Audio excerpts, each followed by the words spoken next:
Innal hamdalillah nahmaduhu wa nasta'inuhu wa nastaghfiruh wa na'udzu billahi min shururi anfusina wa min sayyiati a'malina. Man yahdihillahu fala mudilla lahu wa man yudlil fala hadiya lahu. Asyhadu an la ilaha illallah wahdahu la syarika lahu wa asyhadu anna Muhammadan abduhu wa rasuluh. Allahumma salli wa sallim ala Muhammadin wa ala alihi wa ashabihi wa man tabi'ahum bi ihsanin ila yaumiddin wa ba'd. Ibadallah, sidang Jum'ah rahimani wa rahimakumullah. Khatib tidak pernah lupa untuk senantiasa yang pertama mengingatkan untuk diri khatib sendiri, kemudian kepada sidang Jum'ah semuanya, agar senantiasa bertakwa kepada Allah dalam keadaan apapun juga, dalam keadaan sendiri, dalam keadaan bersama orang lain, di suasana bahagia, di saat sedih, di saat terpuruk, di saat banyak kemudahan, tetap kita pertahankan ketakwaan kepada Allah. Karena sesungguhnya takwa itu akan melindungi kita dari kebinasaan di dunia, kecelakaan di dunia, kesengsaraan di akhirat, dan akan membawa kepada terjaganya kita dari kebaikan dan akan mendapatkan kebahagiaan dan keselamatan baik di dunia dan akhirat.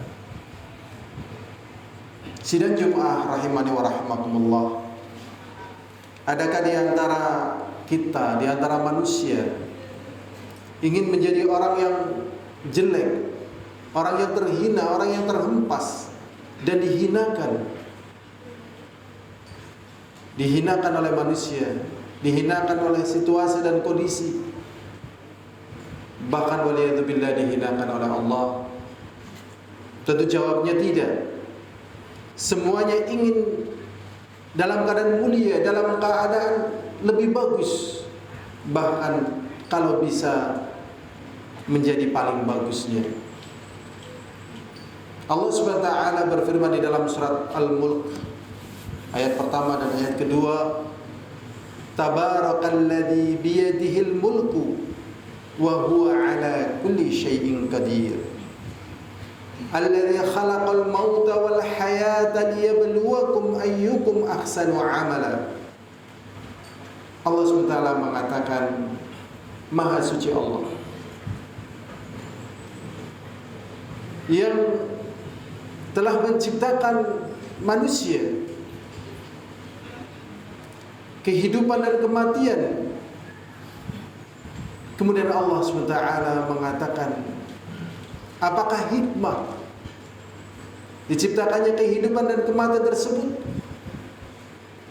Ternyata dia beluakum ayyukum ahsanu amala, untuk menjadi ujian siapakah di antara kalian yang paling bagus amalannya.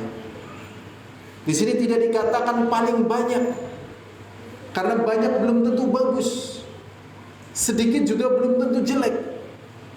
Sehingga dalam situasi dan kondisi yang demikian ini, siapa saja bisa jadi pemenang, tetapi siapa saja bisa menjadi orang yang kalah. Dijelaskan oleh para ulama tentang tafsir ayat ini, di antaranya oleh Al-Qadhi Iyad. Beliau mengatakan ahsanu amala adalah aswabuha wa akhlasuha, yang paling benarnya dan paling ikhlasnya. Sehingga di sini siapa saja tatkala dia diberi waktu yang pendek tetapi dia bagus amalannya dan benar, bisa mengalahkan yang umurnya panjang tetapi dia tidak bagus amalannya dan tidak benar. Atau sebaliknya, dia umurnya panjang, amalannya bagus dan ikhlas, maka derajatnya lebih tinggi lagi. Ibadallah, usikum wa nafsi taqallah faqad fazal muttaqun. Ada beberapa dalil yang menjelaskan tentang siapakah yang paling bagus amalannya. Di dalam hadis Abdullah bin Mas'ud radhiyallahu taala anhu yang diriwayatkan Imam Muslim, Rasulullah sallallahu alaihi wasallam mengatakan, khairukum man ta'allama al-Qur'an wa 'allamahu. Sebagus-bagus kalian adalah yang mengajari Al-Qur'an, yang mempelajari Al-Qur'an, wa 'allamahu, dan mengajarkannya. Sehingga malaikat Jibril yang bertugas membawa wahyu Al-Qur'an kepada Nabi kita Muhammad sallallahu alaihi wasallam menjadi malaikat yang paling mulianya. Demikian juga Nabi kita Muhammad sallallahu alaihi wasallam yang menerima wahyu Al-Qur'an, mengajarkannya, mengamalkannya, menjadi nabi yang paling bagusnya. Sehingga siapa saja yang ingin menjadi orang yang paling bagus di sisi Allah, belajarlah Al-Qur'an. Walaupun mungkin sudah dalam keadaan tua, bahkan renta, mungkin sudah berumur 90 tahun, tapi tidak mengapa, karena kesempatan manusia siapa yang tahu. Ataupun dalam keadaan dia masih kecil, balita, belajar Al-Quran tidak mengapa, karena Al-Quran ini seperti yang dikatakan Rasulullah SAW, Iqra'ul Quran fa innahu ya'ti yaumal qiyamah syafi'an li ashabi. Tetap kalian baca Al-Quran, karena Al-Quran itu nanti akan menjadi pembela bagi pembacanya pada hari kiamat. Dan Al-Quran itu merupakan obat, penawar hati yang gundah gulana. Al-Quran itu sebagai penyejuk, Al-Quran itu sebagai petunjuk. Bahkan ada potongan doa yang agak panjang, tapi kita potongkan. Potongannya gini: waj'al Qur'ana rabi'a qalbi. Ya Allah, jadikan Quran itu sebagai penyejuk hatiku. Wajila'a husni, dan sebagai penerang daripada kegundah-gulanaanku. Wadhihaba hammi, dan segala gundah-gulana, penghilang gundah-gulanaku. Wa nuru sadri, dan sebagai cahaya dadaku. Dengan awal doa yang panjang, tapi kita potongkan bahwasanya tatkala manusia bersahabat dengan Al-Quran, maka Al-Quran akan menyertainya. Sehingga tatkala manusia dalam keadaan terkadang sendiri, terkadang dalam keadaan sepi, terkadang dalam keadaan merasa ditinggal, terkadang dalam keadaan yang sulit, maka kebiasaan dia di dalam membaca Al-Quran muncul di saat-saat sulit seperti itu. Ada orang sudah meninggal, seorang dokter heran kenapa nadinya masih berdenyut jantungnya. Ya, ternyata dia masih teringat dengan bacaan-bacaan Quran semasa hidupnya. Bahkan ada yang tenggelam ke dalam air, jasadnya sudah mati, ternyata Al-Quran masih berada di dalam dekapannya. Inilah Al-Quran, sehingga manusia yang mempelajari Al-Quran dan mengajarkannya menjadi bagian orang yang paling baik, sebagaimana yang dikatakan Rasulullah. Bahkan bulan Ramadan, kenapa menjadi bulan mulia? Karena pada bulan itu diturunkan Al-Quran, dan pada bulan itu dibaca Al-Quran. Tatkala dinisbahkan kepada Al-Quran, maka ini menjadi sebab-sebab kebaikan. Bahkan tatkala Aisyah radhiyallahu taala anha ditanya bagaimana akhlaknya Nabi, maka beliau mengatakan wa kana khuluquhul Quran, bahwasanya akhlak Nabi itu sesuai dengan apa yang terkandung di dalam Al-Quran, baik di dalam larangan atau perintahnya. Ini yang pertama ibadallah, dan semoga kita bisa masuk dalam golongan yang pertama ini, menjadi orang-orang yang mulia, menjadi orang-orang memiliki kedudukan istimewa di sisi Allah.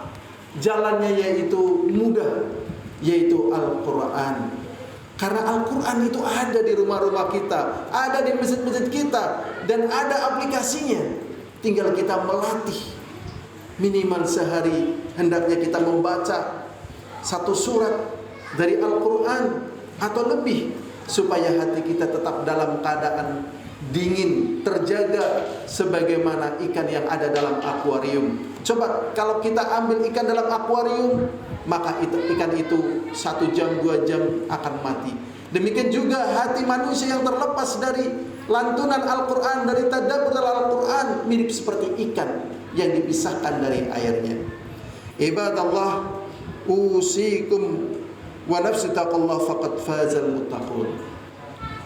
Kemudian yang kedua, siapakah manusia yang paling baik di sisi Allah Subhanahu wa ta'ala? Karena yang demikian ini menjadi perjalanan bagi manusia. Karena kehidupan ini bukan banyak-banyakan amalan, bukan semangat-semangatan amalan, tetapi yang paling bagusnya. Sehingga di sini membutuhkan strategi, membutuhkan cara, membutuhkan manajemen. Karena situasi dan kondisi manusia berbeda-beda. Tapi tatkala dia memiliki cara dan manajemen, maka dalam kondisi bagaimanapun dia bisa meraih dari perkara yang menempatkan dia sebagai manusia yang terbaik di sisi Allah SWT. Yang kedua adalah orang yang paling bagusnya, sebagaimana di dalam hadis Abdullah bin Amr radhiyallahu taala anhu, bahasanya Rasulullah sallallahu alaihi wasallam mengatakan, inna min khiyarikum ahsanukum akhlaqa, muttafaqun alaih. Sesungguhnya orang yang paling bagus di antara kalian adalah yang etikanya paling bagus. Etika, adab. Yang pertama yaitu adab seseorang kepada Allah harus bagus. Kenapa? Adakah di antara yang kita jumpai di dunia ini atau di langit ini yang lebih bagus daripada Allah, yang lebih sayang daripada Allah, yang lebih perhatian daripada Allah? Jawabnya tidak ada. Karena Allah Subhanahu wa ta'ala telah memberi kepada kita sebelum kita minta. Kita terlahir sudah ada matanya, sudah ada telinganya, dan seterusnya dari kebaikan, padahal kita belum minta.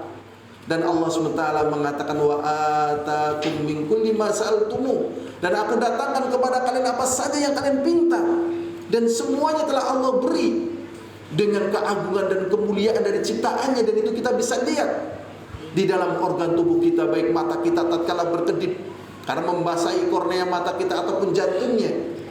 Tapi terkadang kita tidak berakhlak dengan akhlak yang baik kepada Allah. Kadang kita suudzon kepada Allah. Kadang kita merasa bahasanya Allah meninggalkan kita, bahasanya Allah SWT menyeretkan rezeki kita, bahasanya Allah SWT tidak peduli dengan doa-doa kita ataupun doa kaum muslimin yang lainnya yang dalam keadaan susah. Ketahuilah Allah tahu, dan semua terjadi dengan hikmah yang sangat agung di balik itu semuanya. Maka akhlak yang baik yang pertama adalah kepada Allah. Akhlak yang baik yang kedua adalah kepada Rasulnya. Akhlak yang baik tentunya kepada orang-orang yang mulia setelahnya, kepada orang-orang soleh, kepada orang tua, kepada teman. Bahkan akhlak yang baik terhadap musuh. Karena sesungguhnya permusuhan yang ada tidak boleh melampaui batas. Permusuhan yang ada tidak boleh pada apa yang ditentukan secara apa yang Allah SWT bolehkan dalam permusuhan. Sehingga agama kita walaupun dalam keadaan suasana perang, tidak boleh membunuh anak-anak dan juga perempuan, dan tidak boleh memutilasi padahal dalam suasana perang. Maka kita lihat orang-orang yang tidak beriman bukan hanya melakukan mutilasi, bahkan pembantaian secara massal. Padahal ini adalah hamba Allah, makhluknya Allah. Anjing saja itu tidak boleh dibunuh kecuali anjing hitam, karena anjing hitam dikatakan Rasulullah adalah syaitan. Bagaimana kalau itu manusia?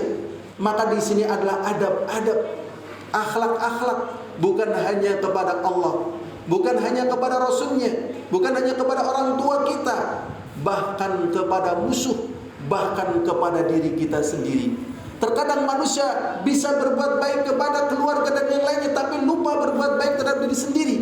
Di antara akhlak berbuat baik terhadap diri sendiri, misalnya yang termudah, tatkala kita mandi, kita dilarang langsung mengguyurkan langsung kepala kita, tetapi bertahap, tangan dulu. Kita bersih organ-organ tubuh, baru organ kiri, baru organ kanan. Setelah badan kita dalam keadaan siap menerima dinginnya air, baru kepala kita guyurkan. Itu adab di mandi. Apakah yang bahkan tidak dalam perkara-perkara yang lainnya? Maka terkadang manusia melupakan adab di dalam masalah seperti ini. Tatkala dia dalam keadaan panas kemudian mandi, setelah itu dia pun meninggal dunia. Sangat banyak sekali. Ada terhadap istri, ada terhadap anak. Maka di sini orang yang paling bagus akhlaknya ini menjadi orang yang paling baik di sisi Allah Subhanahu wa taala. Dan ketahuilah ibadallah, akhlak ini menjadikan sebab beban-beban yang ada pada kita hilang.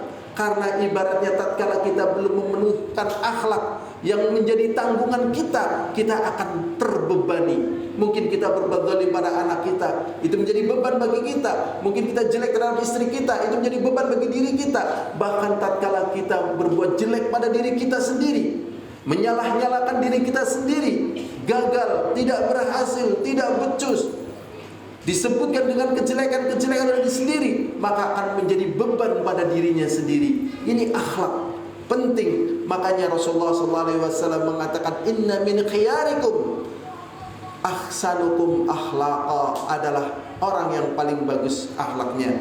Wallahu a'lam bishawab. Walhamdulillah.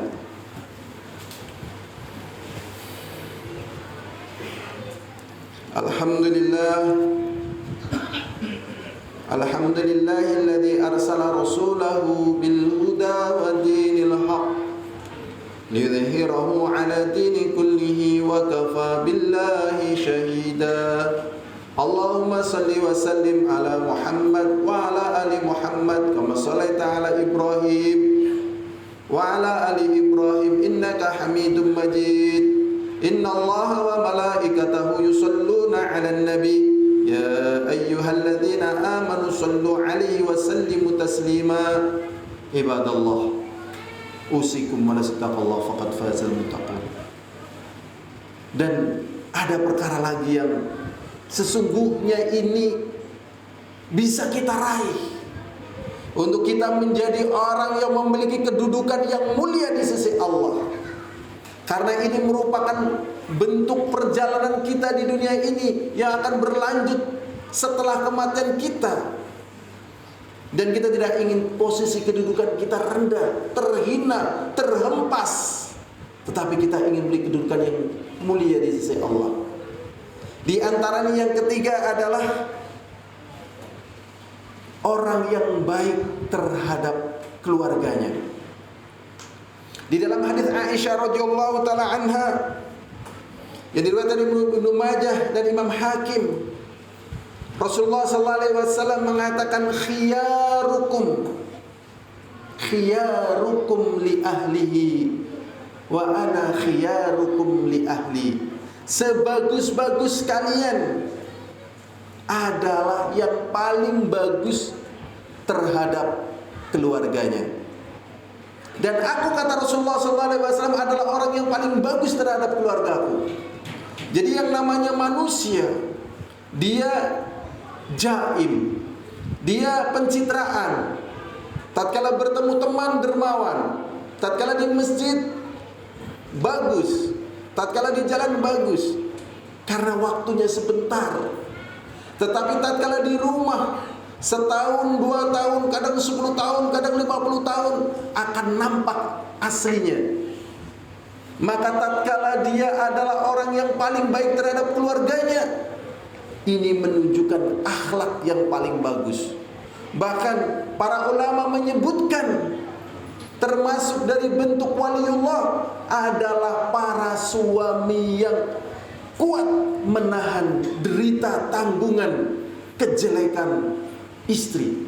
Karena terkadang mungkin istri mencela, atau istri membuat sulit, atau istri sering terjadi hal-hal yang menyesakkan dada para lelaki, tapi dia bersabar. Maka bagus terhadap keluarga, baik anak, istri, karib kerabat, mertua. Ini gambaran baiknya kedudukan dia di sisi Allah. Dan yang demikian ini tidak mudah, karena banyak hal yang ditanggung. Dan ini dialami oleh Rasulullah SAW, dan ini dialami juga oleh Nabi Ibrahim, dan ini juga dialami yang lainnya. Maka menjadi orang yang baik terhadap keluarga ternyata bisa mendudukan dia menjadi orang yang paling baik di sisi Allah. Makanya Allah Subhanahu wa taala berfirman, "Ya ayyuhalladzina amanu qu anfusakum wa ahlikum nara." Wahai orang-orang yang beriman, jagalah dirimu dan keluargamu dari api neraka. Maknanya mereka dibimbing untuk menjadi orang-orang yang bertakwa, orang-orang yang mengamalkan agama Allah, orang-orang yang menjadi bagian orang-orang yang diselamatkan dari kerasnya kehidupan dunia yang penuh jebakan. Karena dunia ini sifatnya seperti fata morgana, kelihatannya air, kelihatannya menyenangkan, tetapi tatkala diikuti, berapa banyak manusia yang binasa karena memandang kebahagiaan itu adalah kebahagiaan, ternyata adalah kesengsaraan.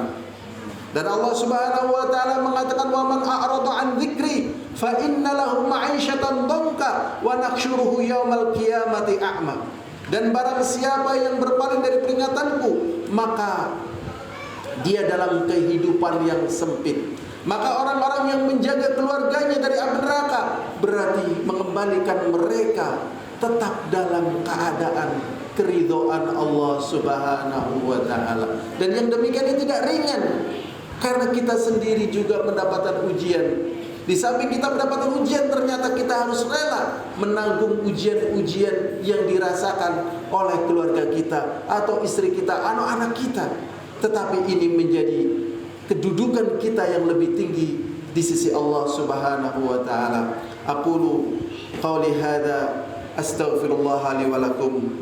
Wassalamu alal mursalin. Allahumma salli wa sallim ala Muhammad wa ala Muhammad kama sallaita ala Ibrahim wa ala ali Ibrahim innaka Hamidum Majid. Allahumma iksim lana min khasyatika ma tahulu bainana wa baina ma'asik, wa min ta'atika ma tuballighu bihi jannatak, wa min al-yaqini ma tuhawwinu 'alaina masa'ib ad-dunya. Allahumma matti'na بأسماعنا وأبصارنا وقوتنا أبدا ما أحييتنا واجعله وارثا منا ولا تجعل الدنيا أكبر همنا ومبلغ علمنا ولا تسلط من ظلمنا ولا يرحمنا. اللهم إنا نعوذ بك من الكفر والفقر ومن عذاب القبر اللهم إنا نعوذ بك من علم لا ينفع ومن قلب لا يخشع ومن نفس لا تشبع ومن دعوة لا يستجاب لها والحمد لله العالمين وسل المرسلين. أقم الصلاة. السلام عليكم ورحمة الله وبركاته. الله أكبر.